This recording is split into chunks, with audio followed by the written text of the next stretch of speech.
எல்லா தமிழ் மக்களுக்கும் என்னுடைய வணக்கம். இன்னைக்கு நம்ம கேரளா சமையல் ஸ்பெஷலாக இருக்கிற ஒரு மசாலா உப்மாவோட ரெசிபி தான் பார்க்க போகிறது. இது கூடவே கடலை, கறிக்கடலை அதுவும் சேர்த்து தான் நம்ம இது செஞ்செடுக்கிறது.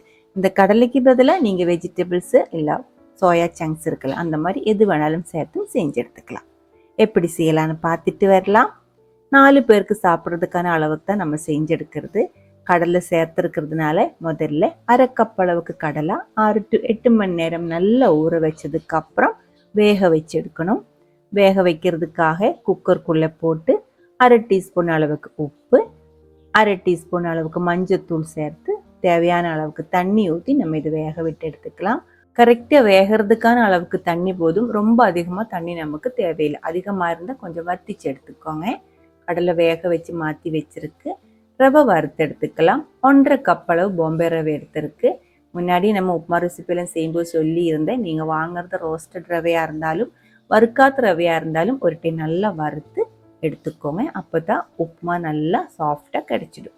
ரவை நல்லா ஆறினதுக்கு அப்புறம் உப்புமா செய்ய ஆரம்பிச்சுக்கலாம். புழி வார்க்கிற ஒரு கடாய்க்குள்ளே 1/2 டேபிள் ஸ்பூன்லேருந்து 2 டேபிள் ஸ்பூன் வரைக்கும் எண்ணெய் ஊற்றி 1 டீஸ்பூன் அளவுக்கு கடுகு, 1 டீஸ்பூன் அளவுக்கு உளுந்தம்பருப்பு, 1/2 டீஸ்பூன் அளவுக்கு சோம்பு கூடி சேர்த்து நல்லா வறுத்துக்கோங்க.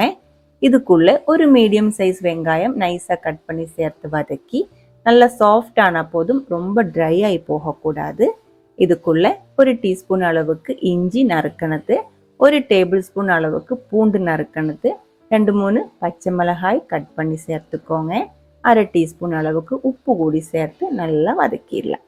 மசாலா செய்யறதுனால தான் பூண்டு சேர்த்துருக்கு.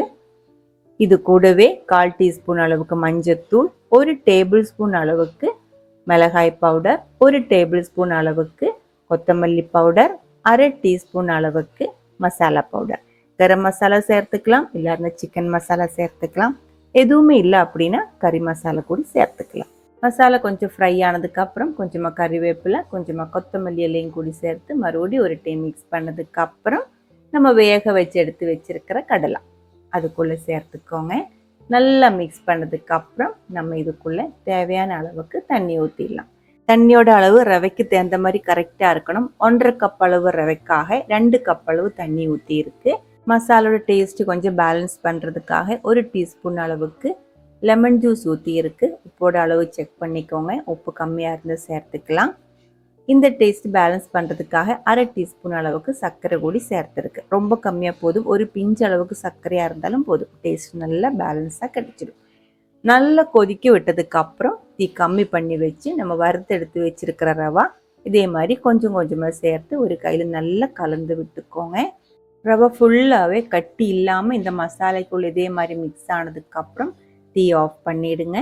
அதுக்கப்புறம் 10 நிமிஷம் நம்ம இது இப்படியே மூடி வச்சுக்கலாம். ரவை அந்த சூட்லேயே நல்லா வெந்துடும்.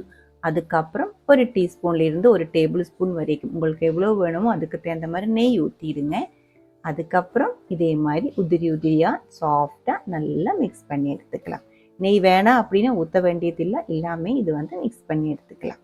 சூடோடே சாப்பிடும்போது இதுக்கு கறி சைடிஷ் எதுவுமே தேவையில்லை, அப்படியே சாப்பிட்டுக்கலாம். காரம் எல்லாம் உங்களுக்கு எவ்வளோ வேணுமோ அதுக்கு தகுந்த மாதிரி அட்ஜஸ்ட் பண்ணிக்கோங்க.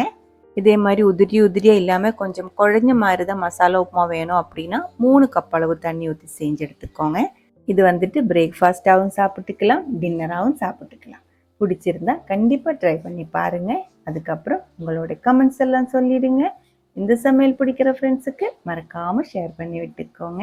அடுத்த ஒரு வீடியோவில் நம்ம உடனே பார்க்கலாம். அது வரைக்கும் வணக்கம்.